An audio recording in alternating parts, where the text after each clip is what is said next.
L'armée carthaginoise surgit comme une ombre mutilée traversant la dernière vallée avant la plaine italienne. Ce sont des silhouettes recouvertes de glace, des os exposés par la faim, des regards creusés qui ont déjà croisé la mort de près et ont choisi de continuer à marcher malgré tout. Les Alpes sont désormais derrière eux, mais leurs griffes déchirent encore la chair de ces hommes qui ont défié l'impossible. Des chevaux morts jalonnent le chemin tels des pierres tombales, leurs carcasses gelées rappelant le prix de l'ambition.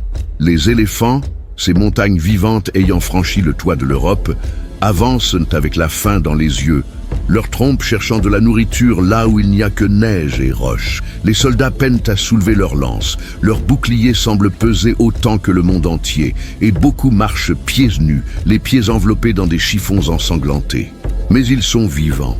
Contre toute attente, contre la nature, contre les dieux qui avaient certainement parié sur leur disparition, ils sont vivants. Et au centre de cette horde brisée, montée sur son cheval, se tient Hannibal Barca. Son regard parcourt l'horizon où l'Italie s'étend tel un tapis vert et doré, une promesse tenue, une prophétie accomplie. Voici le cœur de l'ennemi. Voici la terre qu'il jura d'incendier lorsqu'il n'était encore qu'un enfant devant l'autel de son père. Rome dort paisiblement, confiante en ses montagnes infranchissables, en ses dieux protecteurs, en sa certitude qu'aucun homme ne serait assez fou pour conduire une armée à travers cet enfer blanc. On le traite de barbare délirant, de général suicidaire, de Phénicien arrogant qui sera écrasé avant même le premier combat. Dans les salles du Sénat, son nom est prononcé avec mépris et moquerie. Mais Hannibal se moque bien de ce qu'on dit à Rome. Il sourit, un sourire fin et dangereux, car il sait quelque chose qu'ils ignorent encore. Le jeu a déjà commencé, et il vient de jouer l'ouverture la plus audacieuse de l'histoire. Ses doigts effleurent la poignée de son épée, tandis qu'il observe ses hommes dresser le campement. Ils ont besoin de repos, mais pas trop longtemps, car la guerre n'attend pas les faibles, et il n'a pas conduit son armée à travers l'impossible pour hésiter maintenant. Rome le considère comme un envahisseur désespéré. Il va enseigner à Rome ce qu'est la terreur. Le vent souffle froid des montagnes derrière eux, apportant l'odeur de neige et de mort. Combien d'hommes a-t-il perdu durant la traversée ? La moitié de l'armée partie d'Hispanie ne verra jamais l'Italie, mais ceux qui sont arrivés sont différents à présent. Ils sont plus durs, plus féroces, unis par la souffrance partagée. Ils regardent Hannibal non seulement comme leur général, mais comme l'homme qui les a menés à travers l'impossible. S'ils affirment qu'ils détruiront Rome, alors ils détruiront Rome. C'est aussi simple que cela, leur foi est absolue. Et Hannibal sait utiliser cette foi comme une arme aussi puissante que n'importe quelle lance. Il descend de cheval et marche parmi ses troupes. Il s'arrête devant un soldat numide qui a perdu 3 doigts de pied à cause du gel. L'homme s'attend à être renvoyé, jugé inutile. Mais Hannibal pose la main sur son épaule et lui dit que les hommes ayant traversé les Alpes avec 3 doigts en moins valent plus que 10 Romains intacts. Le soldat sourit, les larmes aux yeux. Et Hannibal poursuit son chemin, de petits gestes, de simples paroles. Mais ce sont ces choses-là qui forgent une loyauté inébranlable. Ce sont elles qui poussent les hommes à marcher vers la mort en chantant. Plus loin, les éléphants reçoivent les derniers grains restants. Ils ne sont plus que 37, moins de la moitié de leur nombre initial. Chacun vaut son poids en or, non seulement pour la terreur qu'il inspire au combat, mais aussi pour ce qu'il représente. Ils sont la preuve vivante qu'Hannibal a accompli l'impossible. Chaque Romain qui verra ses bêtes sur le champ de bataille saura qu'il affronte quelque chose au-delà d'une guerre ordinaire. La peur constitue la moitié de la victoire, et Hannibal est un maître dans l'art de cultiver la peur. À mesure que la nuit tombe, Des feux de camp s'allument dans le campement tels des étoiles sur la terre. Les hommes mangent des rations maigres, racontent des histoires de la traversée, parient sur le nombre de Romains que chacun tuera. Il y a des rires, malgré tout. Il y a de la vie, malgré la mort qui les entoure.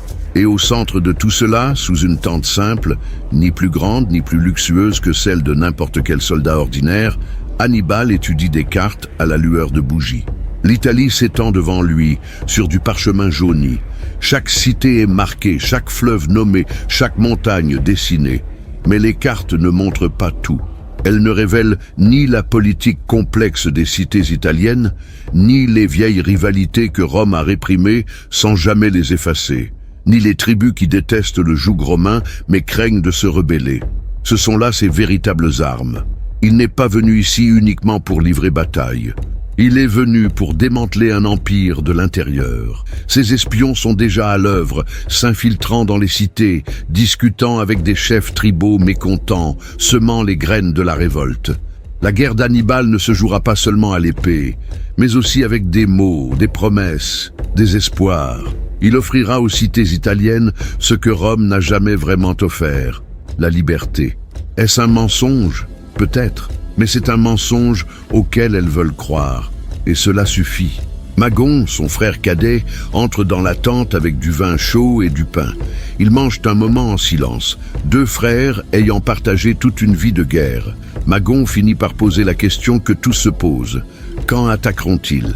Hannibal sourit et désigne sur la carte un petit fleuve nommé le Tessin. Bientôt, dit-il, très bientôt.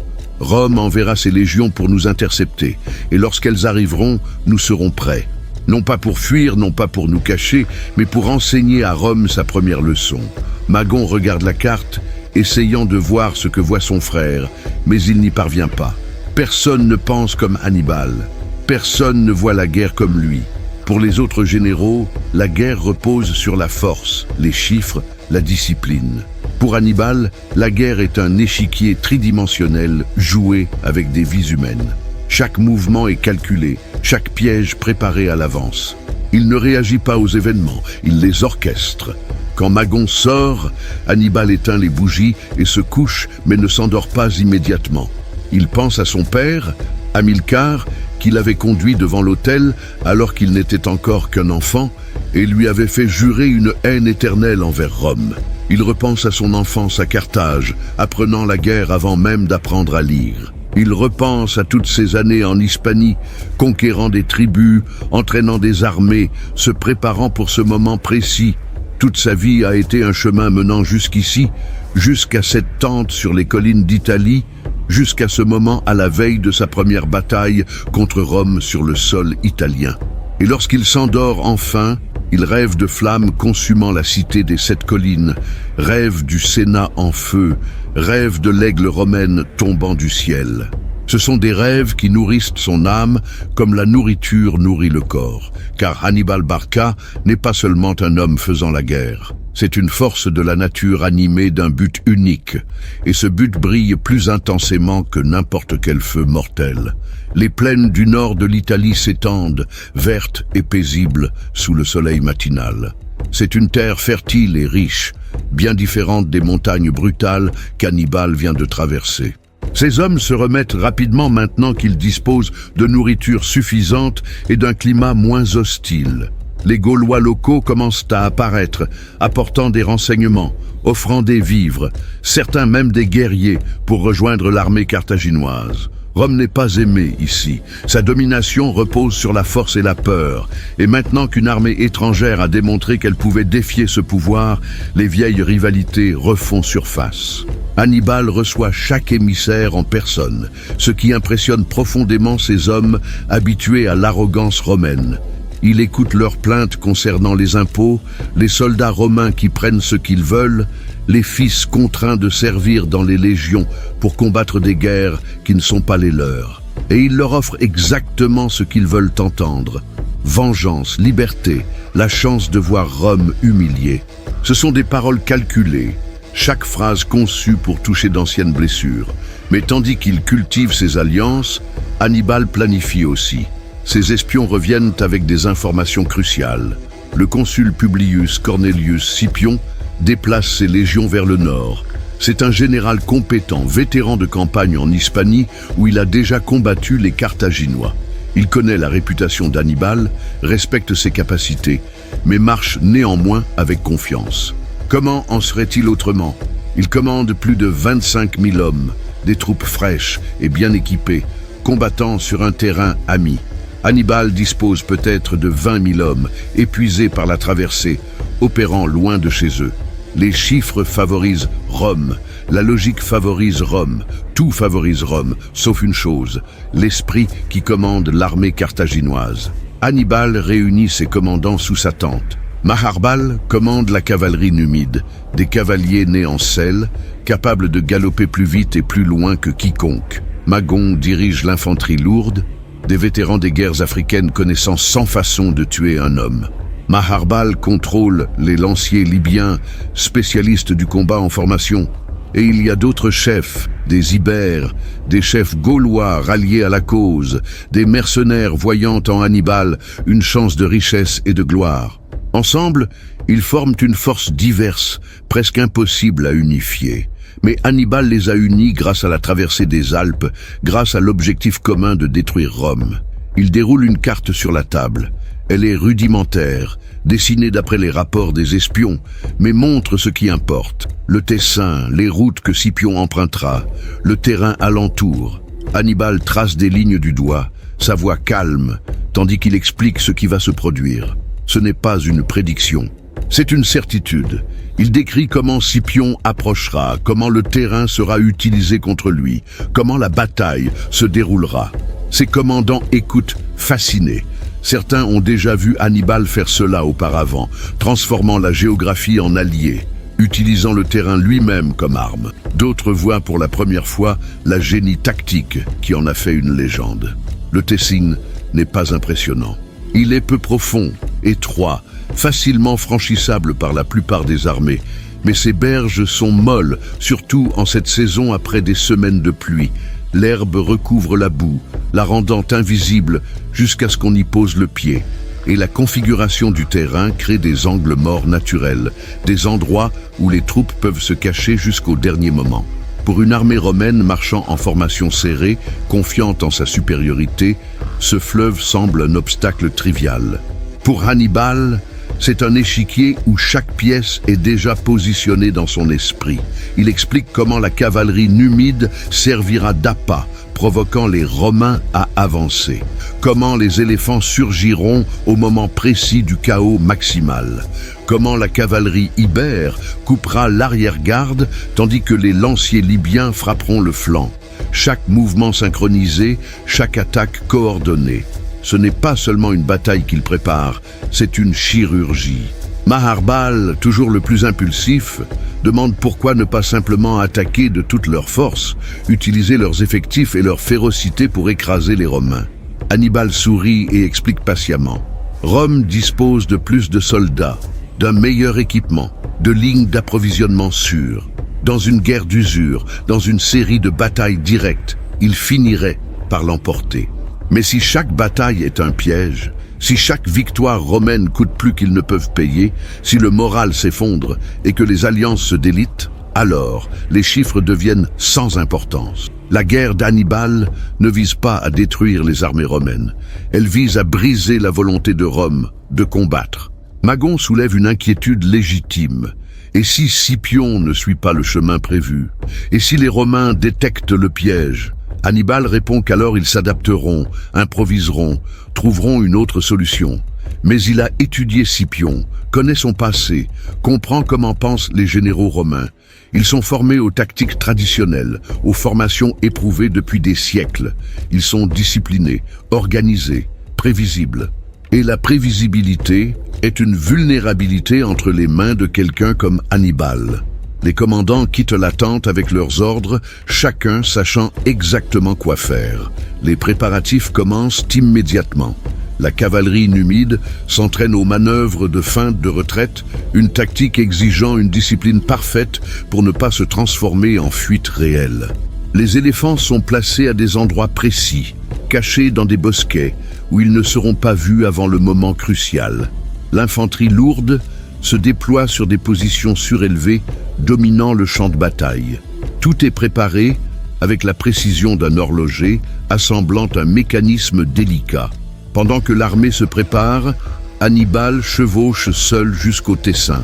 C'est une journée calme, le soleil scintille sur l'eau, les oiseaux chantent dans les arbres. Rien en ce lieu ne suggère qu'il sera bientôt le théâtre d'une carnage. Mais Hannibal voit au-delà du présent.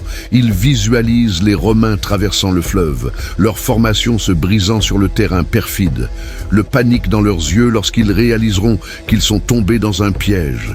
Et il sourit non par cruauté, mais par anticipation professionnelle. C'est un artiste sur le point de créer son chef-d'œuvre. Il s'agenouille et touche l'eau du fleuve. Elle est froide, claire, innocente. Bientôt elle sera rouge. Bientôt ce fleuve sans importance aura sa place dans l'histoire. Et le nom d'Hannibal Barca, encore prononcé avec dédain à Rome, sera murmuré avec terreur. Il remonte à cheval et retourne au campement. Il y a du travail à faire, des détails à régler, des soldats à inspirer. Mais le piège est tendu. L'échiquier est prêt. Il ne reste plus qu'à l'ennemi d'y entrer.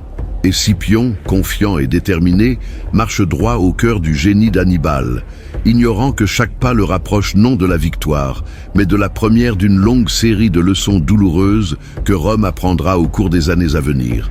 Le matin se lève enveloppé de brume sur la vallée du Tessin. C'est le genre de brouillard qui avale les sons et déforme les distances, transformant le monde en un lieu fantomatique où rien n'est exactement ce qu'il semble. Pour les soldats romains marchant en formation parfaite, ce n'est qu'un léger désagrément, quelque chose qui se dissipera dès que le soleil montera. Pour Hannibal, observant depuis sa position élevée, dissimulée par cette même brume, c'est un cadeau des dieux. La visibilité réduite signifie que ses troupes resteront cachées plus longtemps, que les Romains ne verront pas le piège avant d'y être entièrement engagés. Publius Cornelius Scipion chevauche en tête de ses légions, son armure polie même dans cette lumière faible. C'est un homme au sommet de sa carrière, respecté par ses pairs, admiré par ses subordonnés. Vétéran de campagne en Hispanie, il a déjà affronté des Carthaginois et les a vaincus. Certes, cela était commandé par des généraux mineurs, non par le légendaire Hannibal. Mais Scipion a étudié les rapports, connaît les tactiques carthaginoises, et est convaincu que la discipline romaine l'emportera. Son armée est plus nombreuse, mieux équipée, opérant sur un terrain familier. Et l'ennemi, selon toutes les informations, est épuisé par la traversée des Alpes, désespéré, vulnérable.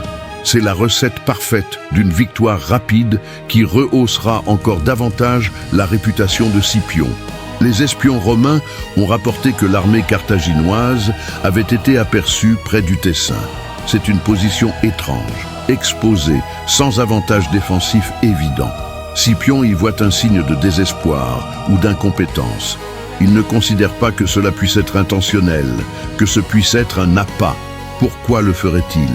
Il est romain, et les Romains ne fuient pas les batailles. Ils avancent, conquièrent, dominent. C'est ce qu'ils ont toujours fait, c'est ce qu'ils feront toujours. Le fleuve apparaît à travers la brume comme un ruban argenté. Scipion ordonne à la cavalerie de traverser en premier pour sécuriser la rive opposée, procédure standard dans toute progression. Les cavaliers entrent dans l'eau qui monte jusqu'aux genoux des chevaux, le froid faisant hennir les bêtes. La traversée est facile, sans résistance. Sur l'autre rive, des cavaliers numides apparaissent comme des fantômes, lancent quelques flèches sans conviction, puis reculent. Ils sont peu nombreux, mal coordonnés, ressemblent davantage à une patrouille de reconnaissance qu'à une force sérieuse. La cavalerie romaine les poursuit presque instinctivement. C'est une insulte que de recevoir des flèches, et aucun Romain ne laisse une insulte sans réponse. Ils avancent à l'intérieur des terres, pourchassant les Numides qui fuient dans un désordre apparent. C'est si facile que certains cavaliers romains rient, plaisantant sur la lâcheté carthaginoise. Scipion observe depuis l'autre rive et se dit que cette campagne sera peut-être plus simple qu'anticipée. Il ordonne alors à l'infanterie de commencer à traverser. Les légions avancent avec la précision mécanique pour laquelle elles sont célèbres. Chaque homme connaît sa place. Chaque centurie maintient sa formation même en traversant le fleuve. C'est une impressionnante démonstration de discipline, le genre de chose qui a fait de Rome la puissance dominante de la Méditerranée. Mais quand les premiers soldats foulent la rive opposée, quelque chose ne va pas. Le sol semble ferme à première vue, couvert d'herbes vertes, mais sous la surface se cache de la boue. Les bottes s'enfoncent jusqu'aux chevilles, brisant la formation. Les soldats trébuchent, tentent de se rééquilibrer sous le poids de leurs armures lourdes et s'enfoncent davantage. Ce n'est pas dangereux, pas encore, mais c'est déroutant. La ligne parfaite se transforme en groupes irréguliers d'hommes luttant contre leur propre terrain. Scipion fronce les sourcils. C'est inattendu, mais pas désastreux. Il crie des ordres aux centurions pour qu'ils maintiennent l'ordre, pour que les hommes s'appuient les uns sur les autres.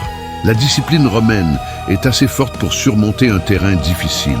Ils l'ont déjà fait des centaines de fois auparavant. Mais alors, le monde explose en violence. De nulle part, des éléphants de guerre surgissent en rugissant des bosquets qui semblaient vides. Ce sont des créatures de cauchemar, des montagnes vivantes de muscles et de défense qui n'auraient jamais dû exister, qui n'auraient jamais dû survivre aux Alpes, mais qui sont là, vivantes et furieuses. Leur rugissement est primordial, un son qui touche quelque chose de profond dans le cerveau humain, quelque chose qui rappelle que nous avons été autrefois des proies. Les chevaux romains entrent immédiatement en panique totale. Peu importe leur entraînement, peu importe les batailles qu'ils ont vécues, l'instinct est l'instinct. Ils hennissent, se cabrent, désarçonnent leurs cavaliers. Certains s'enfuient au galop, piétinant leur propre infanterie embourbée dans le sol mou. La cavalerie, qui devait être la force mobile de Rome, se transforme en chaos ambulant. Et les éléphants continuent d'avancer, guidés par leurs conducteurs carthaginois, droit au cœur de la formation romaine. Scipion voit sa bataille ordonnée se désintégrer en quelques minutes. Il crie des ordres, mais sa voix se perd dans le rugissement des éléphants, les cris des hommes, les hennissements terrifiés des chevaux, et puis, comme si le premier désastre ne suffisait pas, vient le second. Par la droite, la cavalerie ibère surgit au galop, tonitruant. Ce sont des guerriers féroces des tribus d'Hispanie, des hommes qu'Hannibal a conquis, puis transformés en ses soldats les plus loyaux. Ils brandissent de longues épées et hurlent des mots anciens, frappant directement l'arrière-garde romaine. La surprise est totale. Personne ne les a vus approcher, personne n'attendait une attaque coordonnée venant de plusieurs directions. En quelques secondes, la voie de retraite romaine est coupée. Du flanc gauche, les lanciers libyens avancent en formation serrée. Vétérans endurcis par des dizaines de batailles, ils se meuvent avec la précision d'une machine. Leurs boucliers s'entrechoquent rythmiquement, produisant un son presque hypnotique. Ils frappent le flanc exposé des légions avec la force d'un marteau, leurs lances transperçant tout sur leur passage. Et soudain, Scipion comprend. Il n'est pas tombé sur une bataille. Il est entré droit dans un piège méticuleusement préparé. Le terrain, la brume, les numides fuyants, tout était calculé. Et lui, général vétéran, commandant respecté, y est tombé comme un simple recrue. L'humiliation brûle presque autant que la peur. Il tente désespérément de réorganiser ses troupes, mais elles sont dispersées sur le champ, divisées par le terrain, attaquées simultanément de trois côtés. La formation romaine, leur plus grande force, est brisée. Et sans formation, les soldats romains ne sont plus que des hommes isolés combattant un ennemi coordonné. Scipion cherche désespérément Hannibal sur le champ de bataille, voulant au moins voir l'homme qui l'a si complètement surpassé. Et puis, il l'aperçoit sur une élévation distante, calmement monté sur son cheval, observant la bataille se dérouler exactement comme il l'avait prévu. Même à distance, même à travers le chaos du combat, leurs regards se croisent brièvement. Et Scipion voit dans ses yeux quelque chose qui l'effraie plus que n'importe quelle arme. Ce n'est ni colère, ni joie, ni excitation guerrière. C'est un détachement professionnel. C'est le regard d'un artisan inspectant son œuvre. Pour Hannibal, ce n'est pas une guerre personnelle, c'est de l'art. Et Scipion vient de devenir de l'encre sur la toile du Carthaginois. La bataille continue, mais l'issue n'est plus en doute. Elle a été décidée bien avant le début, sur les cartes qu'Hannibal a étudiées, sur le terrain qu'il a choisi, sur la psychologie qu'il a exploitée. Rome a apporté plus de soldats, un meilleur équipement, une plus grande tradition. Mais Hannibal a apporté du génie. Et ce matin brumeux sur le Tessin, le génie l'emporte sur tout. Le chaos sur le Tessin atteint son paroxysme lorsque la cavalerie numide, qui avait feint la fuite, revient comme un essaim de guêpes. Elle surgit sur les flancs, lançant javelots et flèches, ne restant jamais assez longtemps pour être atteinte. Toujours en mouvement, toujours en attaque. Pour les Romains, c'est comme combattre le vent. On ne peut attraper le vent, on ne peut le tuer. Mais il continue de vous lacérer. La frustration se mêle à la panique et des soldats disciplinés commencent à céder. Certains tentent de fuir, mais il n'y a nulle part où aller. L'arrière-garde est coupée par la cavalerie ibère. Les flancs sont massacrés par les Libyens. Devant eux, les éléphants poursuivent leur marche apocalyptique et même les légionnaires les plus courageux hésitent face à ces bêtes. Au centre du champ de bataille, un centurion romain nommé Marcus tente de rassembler ses hommes. Vétéran de 20 ans, il a survécu à des campagnes en Gaule, en Hispanie, en Sicile. Il a vu des horreurs et commis des actes pires, mais jamais il n'a connu quelque chose comme cela. Le sol sous ses pieds est traître. Chaque mouvement est un combat.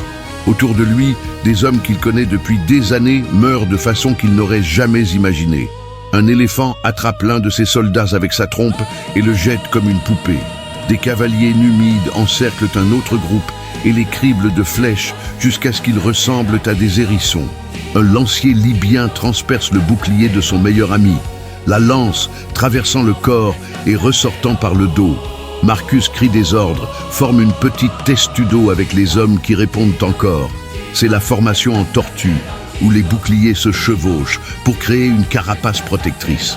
Elle a sauvé d'innombrables légionnaires par le passé, mais le terrain ne permet pas de maintenir correctement la formation. Les pieds glissent, les hommes trébuchent, des brèches apparaissent. Et par chaque brèche surgit la mort. Une lance libyenne perce le cou d'un jeune soldat. Un javelot numide transperce l'œil d'un autre. Un éléphant écrase simplement la formation, broyant bouclier et homme de la même façon. Marcus réalise qu'il va mourir ici. Il n'y a pas de honte dans cette prise de conscience, seulement de l'acceptation. Il a fidèlement servi Rome. Maintenant, Rome le laisse mourir dans un fleuve lointain, trahi non par lâcheté, mais par un ennemi qui pense différemment, combat différemment, gagne différemment. Sa dernière vision est celle d'un cavalier ibère, chargeant vers lui, l'épée levée, criant quelque chose dans une langue que Marcus ne comprend pas. Puis vient l'obscurité. Sur tout le champ de bataille, des scènes similaires se répètent.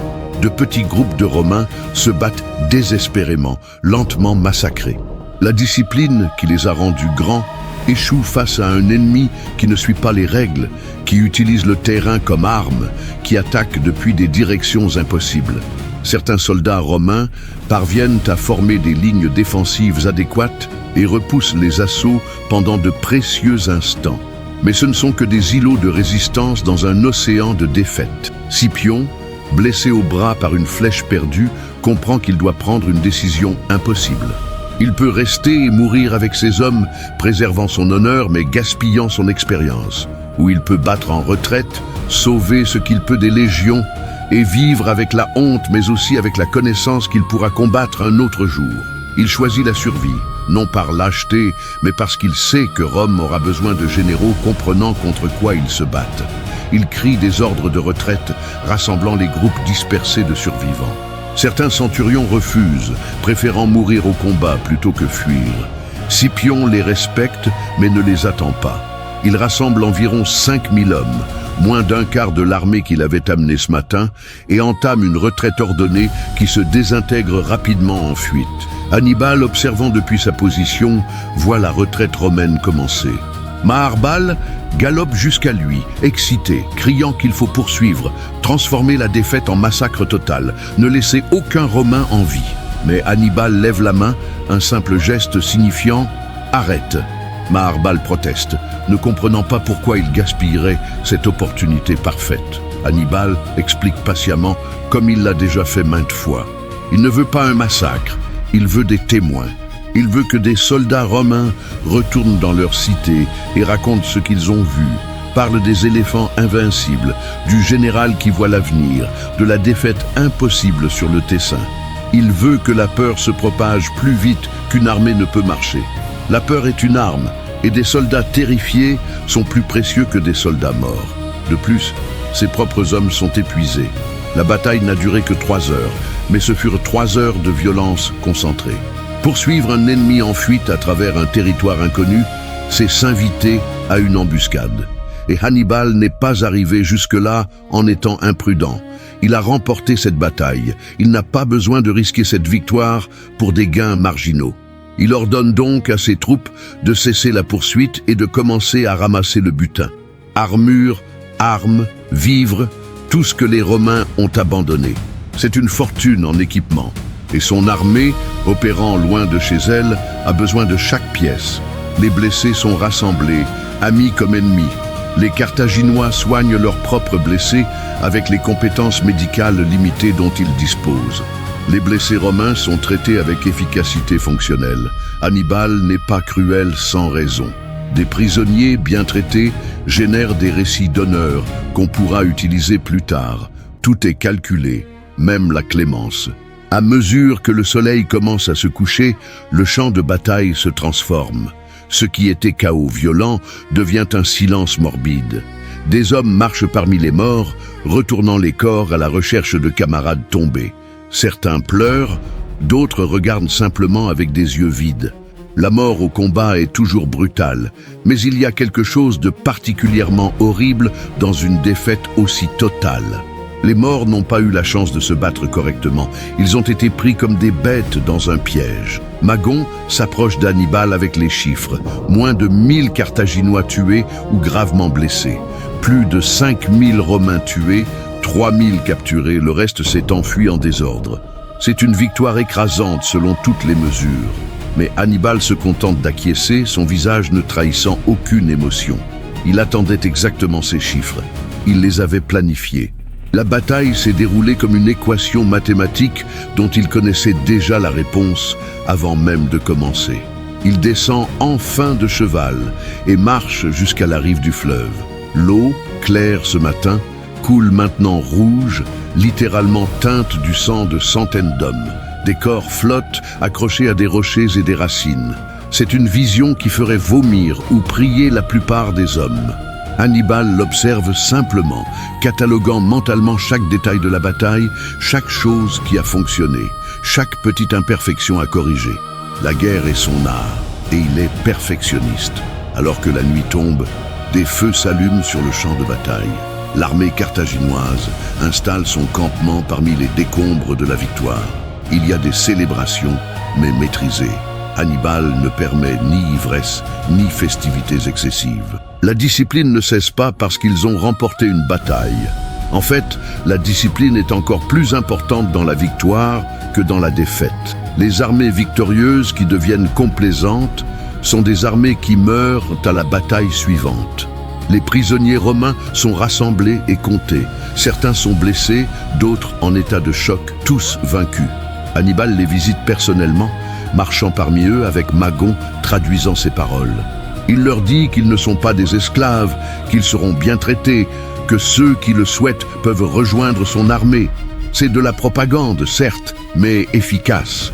Certains prisonniers envisagent sérieusement l'offre. D'autres crachent à ses pieds.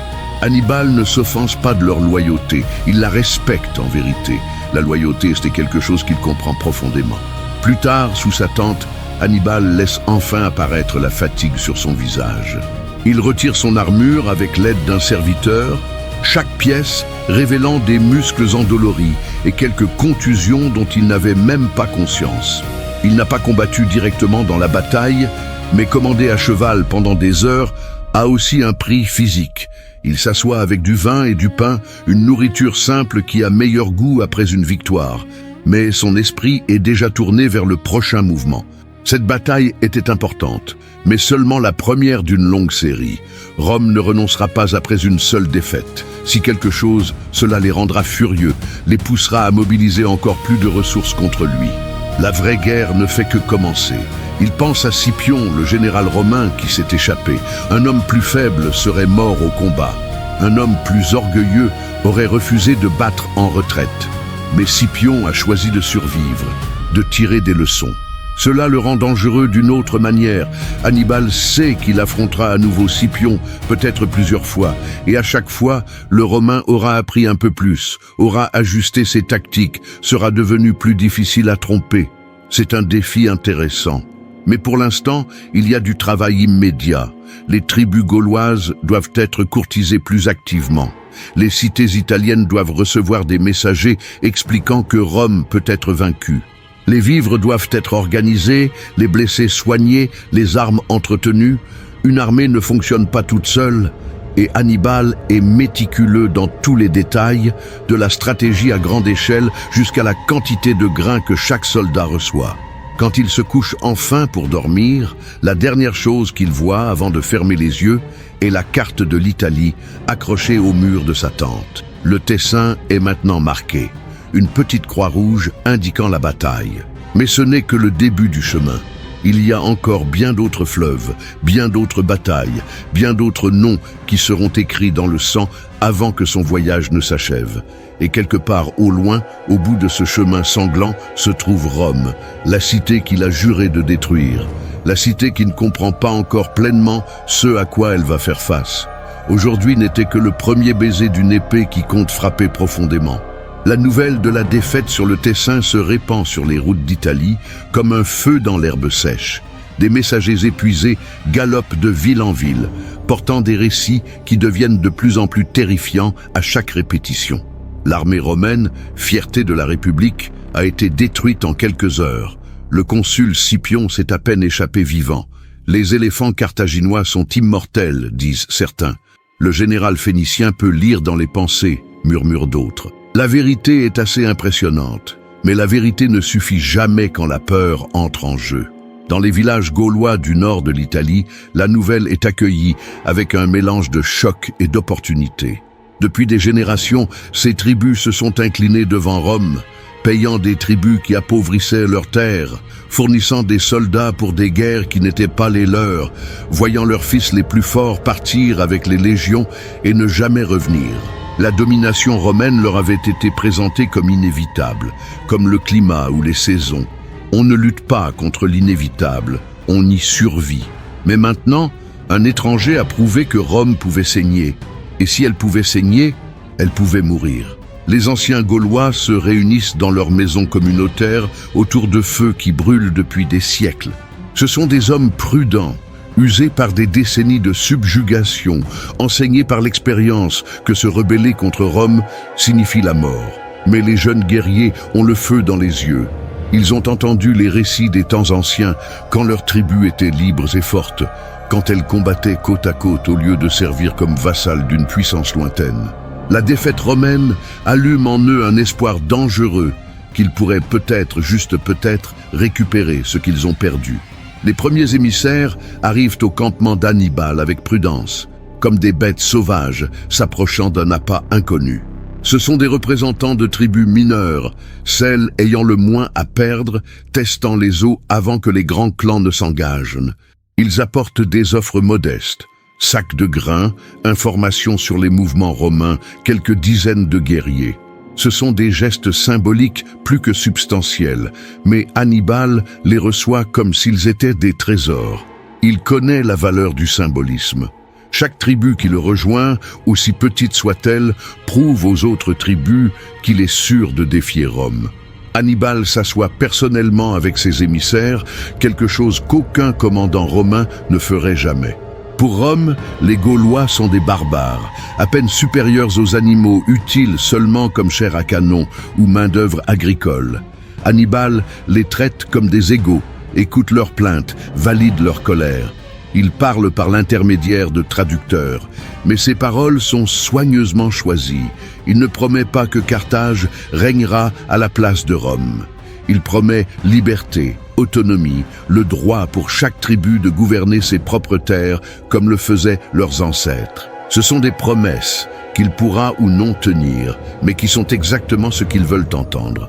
L'un des anciens, un homme nommé Brixos, de la tribu des Boïens, pose la question que tous se posent. Que se passera-t-il quand Hannibal partira? Car tôt ou tard, il partira, que ce soit dans la victoire ou la défaite. Et quand il partira, Rome reviendra. Et la vengeance de Rome est légendaire. Des cités entières ont été détruites pour des offenses moindres qu'une trahison ouverte. Qu'est-ce qui protégera les Gaulois de la rétribution romaine? Hannibal considère la question avec sérieux. Elle est légitime et mérite une réponse honnête. Il explique que sa guerre ne s'achèvera pas rapidement. Il n'est pas venu pour une incursion, mais pour détruire Rome en tant que puissance. Cela prendra des années, peut-être des décennies. Et pendant ce temps, chaque tribu qui le rejoindra sera sous sa protection. Plus important encore, si Rome est suffisamment affaiblie, suffisamment fragmentée, alors il n'y aura plus de pouvoir central assez fort pour exercer une vengeance massive. Les tribus seront assez fortes pour se défendre elles-mêmes. C'est une réponse habile qui transforme la peur en espoir sans faire de promesses impossibles à tenir. Brixos et les autres émissaires échangent des regards. Il y a un risque, mais aussi une opportunité. Et les hommes ne vivent pas de grandes vies en évitant tout risque. Ils acceptent de rapporter le message à leurs conseils tribaux. Ce n'est pas un engagement total, mais c'est un début. Pendant ce temps, les tribus plus importantes commencent à prêter attention. Les Insubres, l'une des tribus gauloises les plus puissantes du Nord, envoient des observateurs pour évaluer Hannibal et son armée. Ils voient les éléphants, ces créatures mythiques ayant survécu à la traversée impossible des Alpes. Ils voient des soldats de dizaines de nations différentes combattant sous une même bannière. Ils voient un général qui commande, non par la terreur, mais par une loyauté gagnée. Et ils commencent à se demander si ce Phénicien n'est pas différent. À Rome, le Sénat reçoit la nouvelle de la défaite avec une fureur à peine contenue. La grande salle reste d'abord silencieuse, puis explose en accusations et contre-accusations. Certains blâment Scipion pour incompétence. D'autres accusent le Sénat de ne pas avoir pris la menace carthaginoise suffisamment au sérieux. D'autres encore reprochent aux dieux d'avoir permis à des barbares de vaincre la république la plus puissante du monde. Mais sous toute cette colère se cache une peur froide et paralysante. Hannibal n'est plus une plaisanterie lointaine. Il est là, sur le sol italien, remportant des victoires, attirant des alliés. Et Rome, pour la première fois depuis des générations, fait face à un ennemi véritablement dangereux, non pas à ses frontières, mais au cœur même de son territoire. Les patriciens les plus âgés se souviennent de la première guerre punique, du conflit long et sanglant qui a presque ruiné Rome financièrement. Cette guerre avait été menée principalement en mer et en Sicile, loin de Rome elle-même. Celle-ci est différente, elle est à ses portes. Et le général qui la mène n'est pas un homme ordinaire. Des rapports sur Hannibal circulent parmi les sénateurs. Son éducation à Carthage sous les meilleurs tuteurs, ses campagnes en Hispanie où il a conquis des tribus jugées inconquérables, la loyauté fanatique de soldats qui le suivraient à travers l'enfer. Et surtout, son génie tactique qui transforme la géographie en armes et la psychologie en stratégie. Ce n'est pas un ennemi qu'on peut sous-estimer ou forcer à la soumission. C'est un ennemi qu'il faut détruire, complètement et sans merci. Le Sénat vote une mobilisation massive. De nouvelles légions seront recrutées, des vétérans rappelés, des alliés sommés de respecter leurs traités. Des messagers sont envoyés dans chaque cité italienne pour réaffirmer les alliances et offrir des incitations à la loyauté. Des fortifications sont ordonnées sur les routes principales. Rome se prépare à la guerre non comme à une simple gêne temporaire, mais comme à un combat existentiel. Et quelque part dans cette préparation frénétique se trouve la reconnaissance qu'un changement fondamental s'est produit. Rome a toujours été la puissance qui inspirait la peur, qui faisait trembler ses ennemis. Maintenant, pour la première fois, Rome connaît cette peur de l'intérieur. Les soldats revenus du Tessin racontent leurs histoires dans les tavernes et les casernes. Ils parlent des éléphants qui semblaient indestructibles, de la cavalerie surgissant de nulle part, du terrain devenu ennemi. Mais plus que tout détail tactique, ils parlent du général carthaginois qui a orchestré le tout. Ils disent qu'il voit les batailles avant qu'elles n'arrivent, qu'il comprend la guerre à un niveau qui dépasse l'entraînement normal. Ils disent que ses yeux sont froids comme l'hiver et tranchants comme des lames. Ce sont des histoires que les soldats racontent à propos de commandants qu'ils craignent et respectent à parts égales. Scipion écoute ces récits et ne les contredit pas. Il sait qu'ils sont essentiellement vrais. Il a affronté Hannibal et a été complètement surpassé. Non par manque de courage ou de compétence, mais parce qu'il a affronté un esprit qui fonctionne différemment. C'est une expérience à la fois humiliante et éclairante. Il jure vengeance, jure que la prochaine fois sera différente. Mais au fond de son esprit persiste un doute. Peut-on vraiment vaincre Hannibal sur un champ de bataille? Cette question hante non seulement Scipion, mais toute Rome. Et pour l'instant, la réponse reste inconnue. L'aube arrive froide et claire 3 jours après la bataille du Tessin. L'armée carthaginoise a déjà levé le camp et est en mouvement. Un serpent d'hommes et d'animaux serpentant à travers le paysage italien tel un fleuve de chair et de métal. Hannibal chevauche en tête, comme il le fait toujours, ses yeux scrutant constamment l'horizon à la recherche de menaces, d'opportunités, de tout changement de terrain pouvant être utile plus tard. Il ne cesse jamais de planifier, de calculer. Son esprit est une machine qui fonctionne même pendant son sommeil, traitant des informations, créant des stratégies, anticipant les mouvements de l'ennemi. Magon chevauche à ses côtés, rapportant les nouvelles de la nuit. D'autres émissaires gaulois sont arrivés, certains apportant des guerriers, d'autres seulement des promesses. Les blessés se remettent raisonnablement bien compte tenu des limites médicales. Les vivres capturés aux Romains prolongeront leurs réserves de plusieurs semaines. Les éléphants mangent bien enfin, après des mois de rations maigres dans les Alpes. Ce sont de petits détails, mais importants. Les armées ne fonctionnent pas grâce à de grands gestes épiques. Elles fonctionnent grâce à 1000 petits détails bien gérés. Hannibal écoute tout, pose des questions précises, donne des ordres exacts. Il est aussi méticuleux en logistique qu'en tactique. Une armée affamée n'a pas d'importance, aussi brillant soit son commandant. Pendant leur marche, ils commencent à voir des signes de panique romaine. De petits villages sont abandonnés, leurs habitants fuyant vers des villes plus grandes ou simplement n'importe où, loin du passage de l'armée carthaginoise. Les champs ne sont pas moissonnés, le bétail erre sans surveillance. C'est triste d'une certaine manière, des innocents déplacés par une guerre qu'ils n'ont pas déclenchée. Mais Hannibal n'a pas le luxe du sentimentalisme. La guerre blesse toujours des innocents. C'est dans la nature de la guerre. Ce qu'il peut faire, c'est essayer de minimiser les souffrances inutiles. Il ordonne à ses soldats de ne pas piller de façon indiscriminée, de ne pas brûler ce qu'ils n'ont pas besoin de brûler, de ne pas tuer ceux qu'ils n'ont pas besoin de tuer. Non par bonté, bien qu'il ne soit pas un homme cruel, mais par stratégie. Une armée qui terrorise la population locale crée des réfugiés qui fuient vers Rome, renforçant ainsi l'ennemi.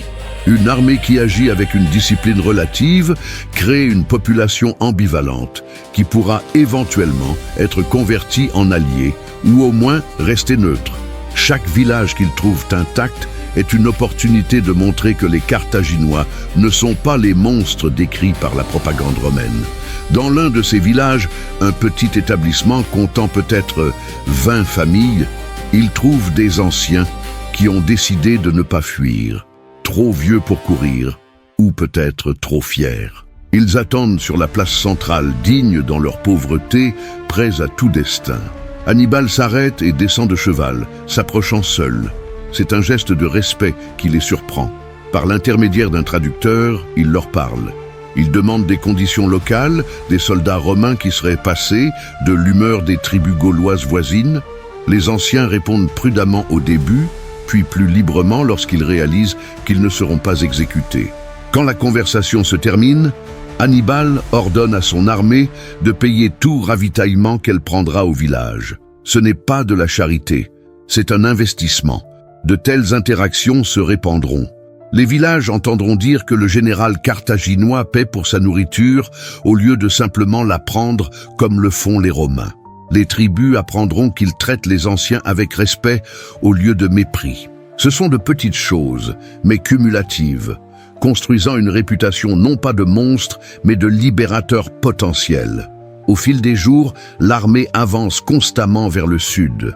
Il n'y a pas encore de destination précise, seulement une direction générale. Hannibal veut maintenir Rome dans l'incertitude quant à ses plans. Il veut les forcer à diviser leurs forces en essayant de deviner où il frappera ensuite. Il veut que toute l'Italie se sente menacée simultanément. C'est une guerre psychologique, autant que physique. Pendant ce temps, des messagers vont et viennent constamment. Certains sont des émissaires de tribus envisageant une alliance. D'autres sont des espions revenant avec des informations sur les mouvements romains. D'autres encore sont des représentants de cités italiennes testant discrètement si Hannibal serait un meilleur maître que Rome. Ce sont des conversations délicates, exigeant autant de diplomatie qu'une bataille exige de tactique. Et Hannibal est un diplomate habile quand il le faut, capable de lire les gens aussi bien qu'il lit le terrain. Un message arrive de Carthage, ayant mis des mois à l'atteindre. Le Sénat carthaginois est satisfait de ses victoires, mais prudent quant à fournir davantage de soutien. Ils veulent voir s'il peut vraiment menacer Rome avant d'engager plus de ressources. C'est une réponse typiquement carthaginoise, un soutien tiède au mieux. Hannibal n'est pas surpris.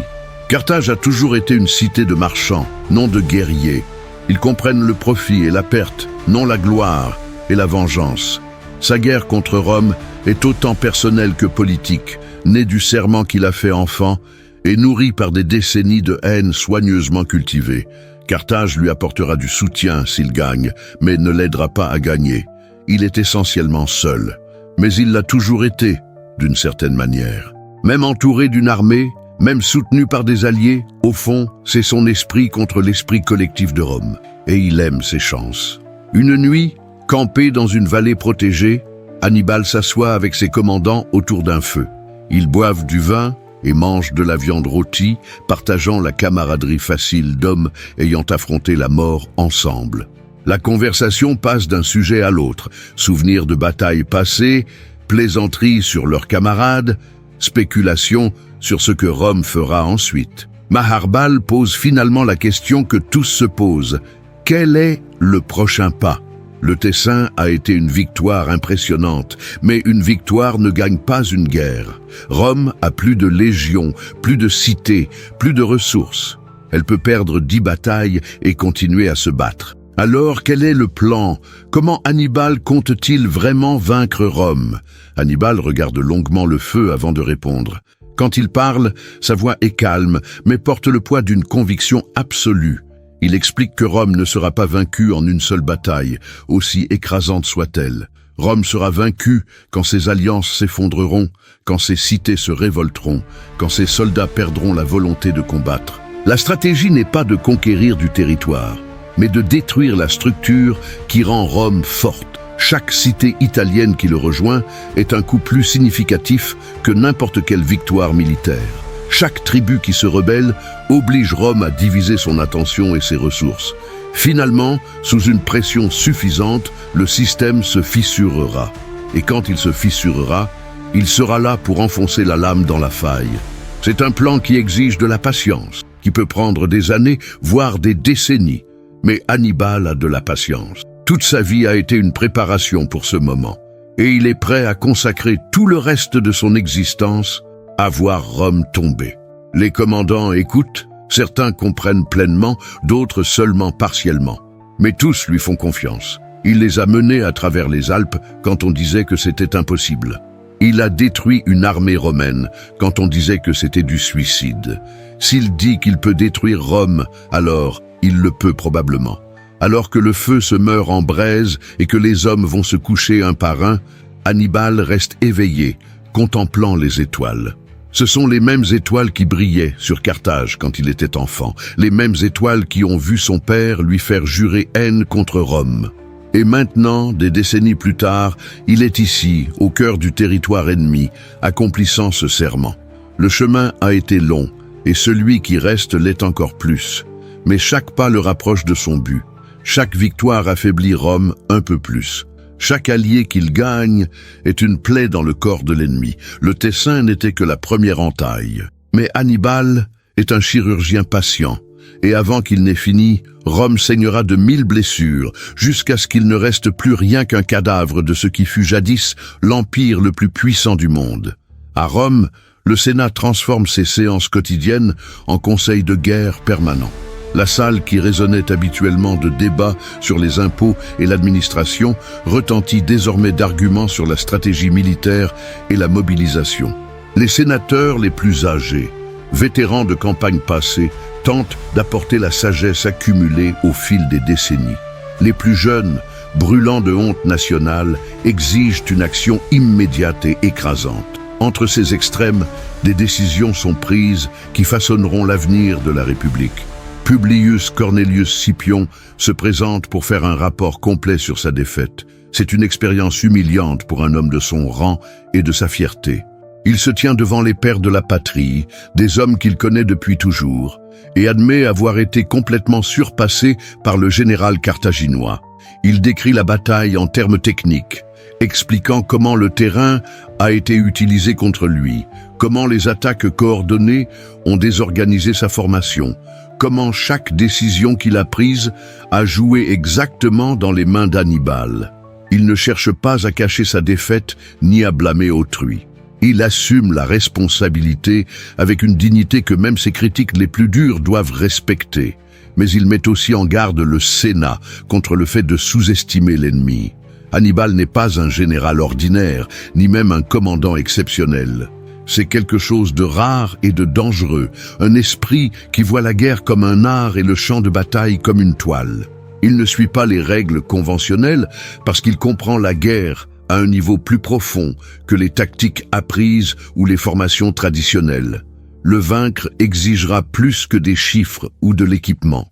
Cela exigera de penser différemment, de combattre différemment, de prendre des risques différemment.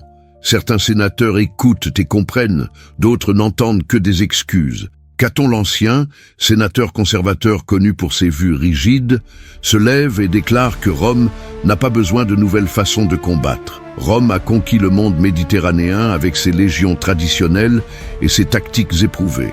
Le problème n'est pas dans les méthodes, mais dans l'exécution. Si Scipion avait été plus prudent, plus vigilant, plus agressif au bon moment, la bataille aurait eu une issue différente. C'est une analyse simpliste mais populaire parmi ceux qui veulent croire que rien de fondamental ne doit changer. D'autres, plus pragmatiques, reconnaissent qu'un phénomène nouveau se produit. L'un d'eux est Fabius Maximus, sénateur vétéran réputé pour sa prudence stratégique. Il soutient que Rome ne doit pas chercher une bataille décisive contre Hannibal.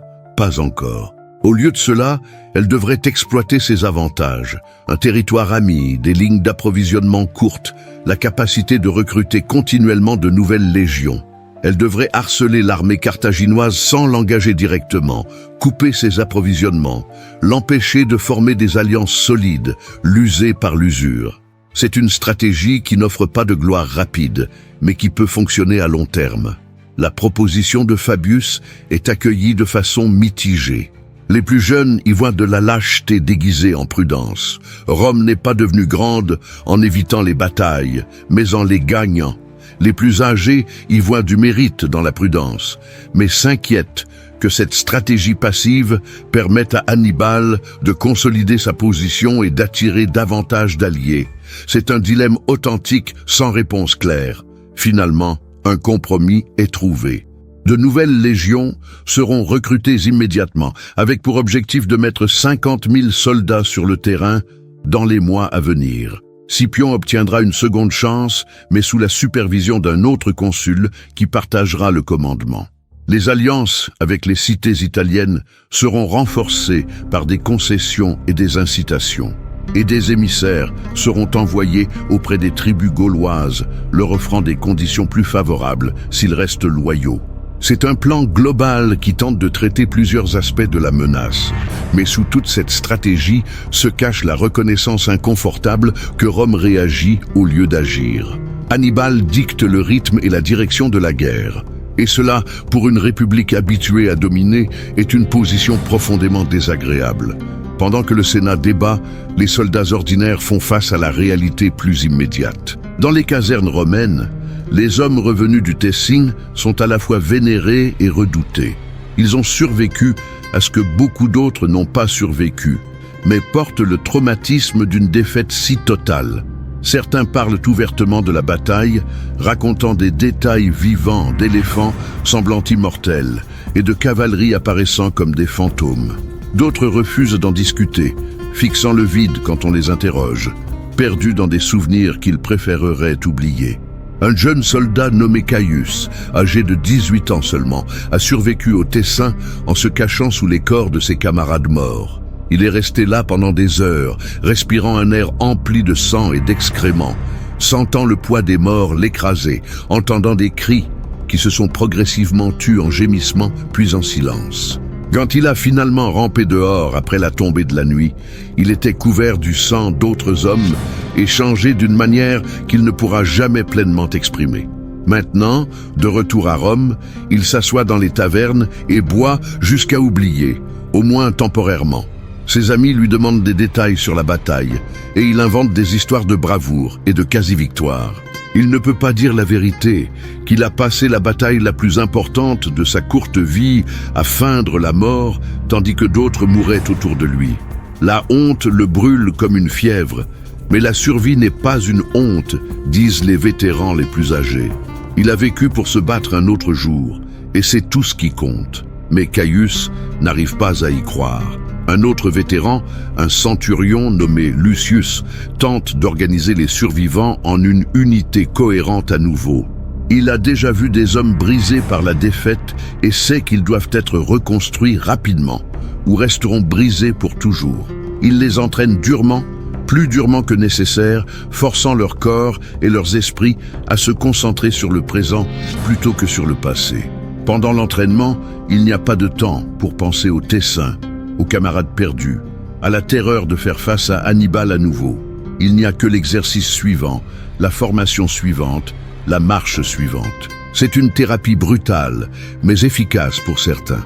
Pendant ce temps, dans les rues de Rome, la population civile ressent une tension croissante. Des réfugiés du Nord commencent à arriver, apportant des récits d'une armée carthaginoise marchant librement à travers l'Italie, de villages abandonnés, de tribus gauloises se joignant à l'envahisseur. Ce sont des histoires qui poussent les riches à envisager de déplacer leurs familles vers des lieux plus sûrs, et les pauvres à se demander si les murs de Rome sont vraiment impénétrables comme ils l'ont toujours cru. Pour la première fois depuis des générations, Rome éprouve le sentiment de vulnérabilité. Ce n'est pas encore la panique, ce n'est pas encore la peur paralysante, mais c'est un malaise profond de réaliser que l'impensable est devenu possible. La cité des 7 collines, cœur d'une puissance croissante qui domine la Méditerranée, pourrait réellement être en danger.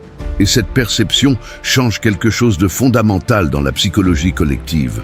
Les temples se remplissent de gens offrant des sacrifices aux dieux, implorant protection contre l'envahisseur. Les prêtres font fortune en interprétant les présages et en vendant des amulettes censées protéger contre la magie carthaginoise. Ce sont des superstitions ridicules, mais elles révèlent une anxiété bien réelle.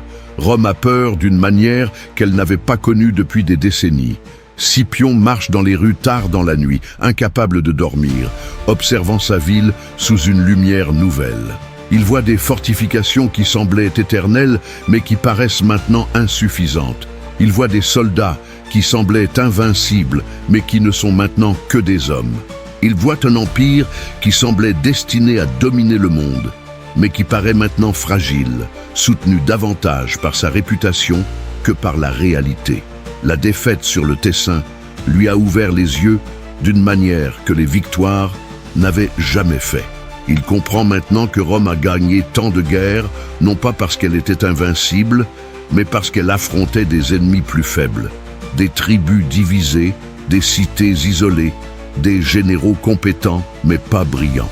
Hannibal est différent. Hannibal est le genre d'ennemi qui n'apparaît qu'une fois par génération, peut-être une fois par siècle. Et Rome aura de la chance de survivre à cette rencontre. Pendant qu'il marche, Scipion commence à élaborer des plans dans son esprit. Il a perdu une bataille, mais pas la guerre.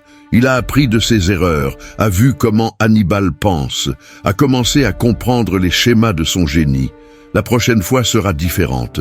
Non pas parce qu'il sera un meilleur guerrier ou un commandant plus courageux, mais parce qu'il comprendra le type de guerre qu'Hannibal mène. Et la connaissance est un pouvoir, même contre un ennemi aussi redoutable. Et si Rome veut survivre à Hannibal, elle doit produire des généraux capables de penser comme lui. Dans les semaines qui suivent, Rome se transforme. La cité qui était toujours le centre d'un pouvoir tranquille devient une ruche d'activité frénétique. Les forges travaillent jour et nuit à produire des armes. Les camps d'entraînement débordent de recrues apprenant les formations de base. Des messagers galopent constamment dans toutes les directions, portant des ordres et cherchant des renseignements. C'est une mobilisation d'une ampleur que Rome n'avait pas connue depuis la première guerre punique. Et tout le monde ressent le poids du moment. Les sénateurs les plus âgés, ceux qui se souviennent de cette guerre précédente, partagent des récits mettant en garde contre les coups. Carthage a failli ruiner Rome financièrement à cette époque. La guerre a duré des décennies et a coûté des générations de jeunes gens. Et cette guerre-là était menée principalement loin du sol italien. Celle-ci est différente. Elle est à ses portes. Elle a un général qui peut réellement menacer Rome elle-même. Ces histoires ne rassurent pas, mais préparent. Rome commence à comprendre qu'elle entre dans un combat existentiel. Le genre de guerre où la survie n'est pas garantie. C'est une perception sobre, mais nécessaire. La complaisance tue les empires, et Rome ne peut pas se permettre la complaisance face à Hannibal Barca. Pendant que Rome se prépare frénétiquement, pendant que le Sénat débat, que les soldats s'entraînent et que la population prie, le nom qui est sur toutes les lèvres est prononcé avec une peur croissante. Hannibal, le démon qui a traversé les Alpes, le général qui voit l'avenir, le Phénicien qui ose défier Rome sur son propre territoire. On dit qu'il ne dort pas, que ses yeux voient à travers la brume et l'obscurité, que même ses chevaux sont plus intelligents que les hommes ordinaires. Ce sont des exagérations, bien sûr, une mythologie née de la peur et de la défaite, mais elles contiennent un noyau de vérité. Hannibal est exceptionnel d'une manière que peu de gens dans l'histoire l'ont été. Et Rome, pour la première fois, fait face à la possibilité réelle que même son pouvoir, même sa gloire, même son destin manifeste ne soit pas suffisant contre un tel ennemi. La nuit tombe lourde sur le champ de bataille du Tessin, 3 semaines après que la pluie ait lavé le sang. L'endroit est silencieux maintenant. Seul le vent souffle à travers l'herbe repoussée sur une terre autrefois souillée. Mais les fantômes demeurent, si l'on croit à de telles choses. Peut-être pas des fantômes littéraux, mais des souvenirs gravés dans le sol lui-même, des échos de violence qui ne disparaîtront jamais complètement. Hannibal revient seul sur les lieux, sans expliquer à personne pourquoi. Il descend de cheval assez loin du campement pour ne pas être vu et marche jusqu'à la rive du fleuve. La lune est pleine, projetant une lumière argentée sur l'eau qui coule paisible et innocente, comme si elle n'avait jamais été teinte du sang de milliers d'hommes. Il s'agenouille sur la même rive où les soldats romains ont trébuché et sont morts, où son piège s'est refermé parfaitement, où il a porté le premier vrai coup contre Rome. C'est un lieu qu'il se souviendra toujours, non avec une fierté particulière ou une satisfaction, mais comme une borne. Ici a commencé quelque chose qui changera le monde méditerranéen d'une manière qu'il ne peut pas encore entièrement prévoir. Il touche l'eau, sentant son froid contre sa peau. Un poète futur pourrait romantiser ce moment, le transformer en scène de triomphe ou de contemplation profonde.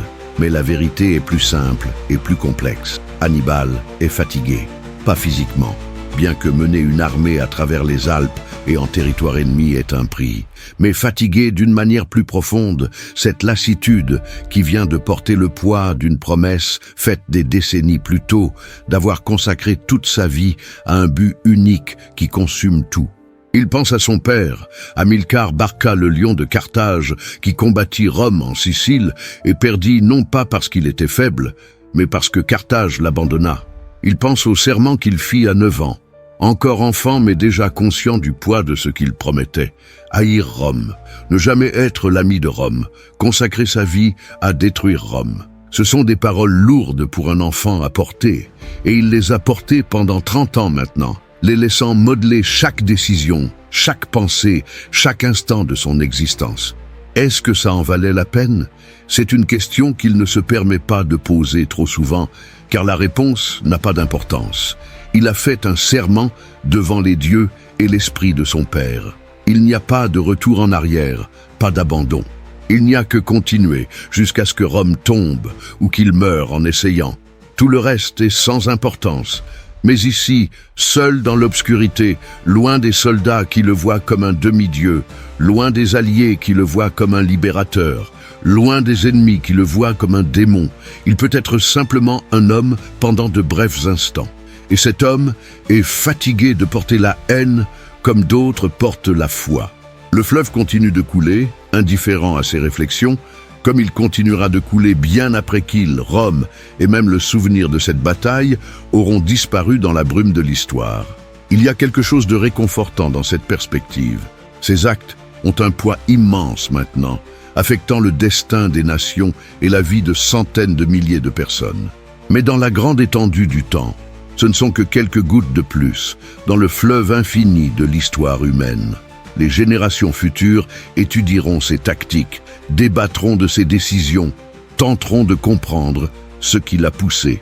Et elles ne comprendront jamais complètement, car elles n'étaient pas là, car elles n'ont pas fait le serment qui a façonné toute son existence autour d'un objectif unique de destruction. Il se relève, l'eau s'écoulant de ses doigts comme le temps s'écoule dans le sablier de sa vie. Combien d'années lui reste-t-elle? 30, 40 si les dieux sont généreux. Et combien de ces années seront consumées par cette guerre? Probablement toutes. Car même s'il vainc Rome, même s'il accomplit son serment, que lui restera-t-il? Un homme défini entièrement par sa haine d'un ennemi cesse d'avoir un but quand cet ennemi disparaît. Mais encore une fois, ce sont des réflexions qui ne mènent nulle part. Il est monté sur un cheval qu'il ne peut plus descendre. Le voyage se terminera quand il se terminera, en triomphe ou en tragédie, et spéculer sur d'autres possibilités est un exercice inutile. Ce qui importe, c'est le prochain pas, la prochaine bataille, le prochain mouvement dans le grand jeu d'échecs qu'il joue contre la puissance la plus redoutable de son époque. Il regarde vers le sud, toujours vers le sud, en direction de Rome. La cité est loin, au-delà des collines sombres, mais il peut la sentir malgré tout. Il peut sentir son poids, sa présence, son existence offensante envers tout ce qu'il a promis. Rome dort cette nuit, pensant être en sécurité derrière ses murs, ses légions et ses siècles de victoire. Rome a tort. Il vient vers elle, comme la tempête vient vers la mer calme, inévitable et destructrice. Et quand il arrivera, quand il sera enfin aux portes de la cité qu'il a haïe toute sa vie d'adulte, que fera-t-il? La réduira-t-il en cendres jusqu'aux fondations? Exigera-t-il une reddition et des conditions humiliantes? Ou découvrira-t-il que la vengeance, une fois enfin atteinte, est vide de la satisfaction qu'il imaginait? Ce sont des questions pour l'avenir. Le présent exige seulement qu'il continue, qu'il remporte la prochaine bataille, qu'il attire les prochains alliés, qu'il fasse le prochain pas dans la longue marche commencée lorsqu'il était enfant devant un autel. Aujourd'hui, Rome a senti mon nom, murmure-t-il à la nuit, au fleuve, aux fantômes qui n'existent pas mais devraient exister. Mais elle n'a pas encore goûté ma haine. Cela viendra plus tard. Cela viendra quand je serai à ses portes, quand ses légions seront détruites, quand ses alliés se seront retournés contre elle, quand le Sénat réalisera qu'il n'y a plus de salut. Alors, et seulement alors, Rome comprendra le véritable sens du serment que j'ai fait. Alors elle comprendra que je ne suis pas venu pour conquérir, je suis venu pour détruire. Il remonte à cheval, lançant un dernier regard au fleuve qu'il se souviendra toujours. Puis il fait demi-tour et galope vers le campement où son armée dort, confiante en son leadership, ignorant ou se moquant des tourments intérieurs qui l'assaillent parfois. Pour eux, il est Hannibal Barca, le général qui a accompli l'impossible, qui défait les Romains comme si c'était facile, qui les mènera à la victoire et à la gloire. Et il sera cet homme pour eux, car c'est ce dont ils ont besoin. Ses doutes, ses fatigues, ses sombres réflexions au bord des fleuves nocturnes, ce sont des luxes privés qu'il ne partagera jamais. Un chef ne peut pas montrer de faiblesse, ne peut pas manifester d'incertitude, ne peut pas révéler qu'il se demande parfois si cela en vaut la peine. Il doit être un roc, une certitude, une inévitabilité incarnée. Et c'est un rôle qu'Hannibal joue à la perfection, car il a eu toute une vie pour le répéter. Le campement est calme quand il revient. Quelques gardes le voient passer mais ne posent pas de questions. Il part souvent seul la nuit à cheval. Tout le monde le sait. On dit qu'il ne dort pas beaucoup, que son esprit ne cesse jamais de travailler. Ils ont raison, bien que pas pour les raisons qu'ils imaginent. Il ne dort pas parce que le sommeil apporte des rêves, et les rêves révèlent parfois des vérités qu'il préférerait garder enfouies. Des rêves de son père mort, qu'il a déçu ou honoré selon le point de vue. Des rêves de Carthage qui pourraient ne pas le soutenir convenablement. Des rêves de Rome en flammes, et dans certains de ces rêves, il regarde les flammes avec satisfaction, mais dans d'autres, il ressent un vide profond, réalisant qu'il a consacré toute sa vie à détruire quelque chose, et qu'une fois cela détruit, il ne lui reste plus rien, ni but, ni identité, ni raison de continuer à exister. Alors il évite de dormir autant que possible, gardant son esprit occupé par la planification, la stratégie et les 1000 détails du commandement d'une armée en territoire hostile. C'est plus facile ainsi, c'est plus sûr. Sous sa tente, il allume une lampe à huile et déroule à nouveau les cartes. Toujours les cartes, toujours la planification, toujours le prochain mouvement. L'Italie s'étend devant lui sur du parchemin usé, chaque cité marquée, chaque fleuve nommé, chaque montagne dessinée. Mais les cartes ne sont que des représentations. La réalité est plus compliquée, plus fluide, plus imprévisible. Il doit penser non seulement à la géographie, mais aussi à la politique, à la psychologie, à l'économie, à tous les facteurs invisibles qui déterminent le destin des nations. Rome ne sera pas vaincue uniquement par des batailles gagnées. Elle sera vaincue quand la structure qui soutient son pouvoir s'effondrera. Et cela exige plus que du génie tactique. Cela exige une patience stratégique de plusieurs années, peut-être plusieurs décennies. Cela exige de transformer chaque victoire militaire en victoire politique. Cela exige de faire en sorte que les cités italiennes voient qu'elles ont plus à gagner en le rejoignant qu'en restant avec Rome. C'est un jeu long et complexe et il est le seul joueur de son camp à voir l'ensemble du tableau. Mais il est fatigué, très fatigué. Et il reste encore tant de chemin à parcourir. La lampe vacille, sa lumière jaune dansant sur les parois de toile de la tente. Dehors, le campement respire du sommeil collectif d'une armée. Ici, l'esprit d'Hannibal continue de travailler, de planifier, de calculer, ne se reposant jamais, ne s'arrêtant jamais. Car s'arrêter signifierait affronter le silence, et le silence apporte des questions qu'il ne veut pas se poser.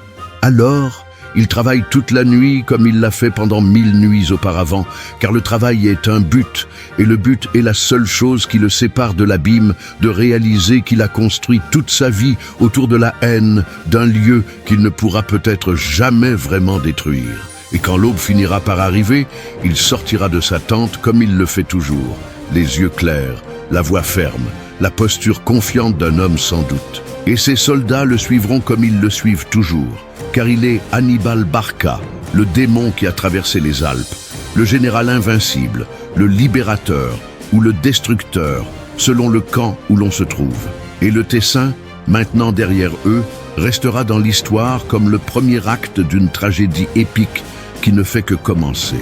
Le rugissement de la guerre résonne encore, échoant à travers les collines d'Italie, réverbérant dans les salles de Rome, atteignant jusqu'aux oreilles des dieux, s'ils existent. Et au cœur de ce rugissement se trouve un homme qui a promis de détruire un empire, un homme qui a tout consacré à ce but, un homme qui a peut-être oublié comment être autre chose qu'une arme vivante façonnée par le serment d'un enfant. La guerre ne fait que commencer, et elle ne s'arrêtera pas tant que l'un des deux, Hannibal ou Rome, ne sera pas complètement détruit. Il n'y a pas de compromis dans une haine d'une telle ampleur. Il n'y a pas de paix possible quand le fondement est une promesse d'annihilation. Il n'y a que la prochaine bataille, puis celle d'après encore, s'étendant dans l'avenir comme une chaîne infinie, jusqu'à ce qu'enfin, inévitablement, l'une des maillons cède et que tout s'effondre. Et quand cela arrivera, quand la dernière bataille sera livrée, le dernier soldat tombé, le dernier mot prononcé, peut-être alors Hannibal pourra-t-il se reposer.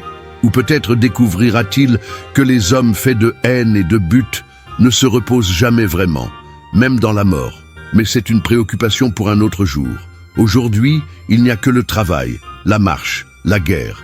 Aujourd'hui, il n'y a que le prochain pas dans le voyage qui a commencé sur le Tessin et qui s'achèvera, d'une manière ou d'une autre, dans les rues de Rome.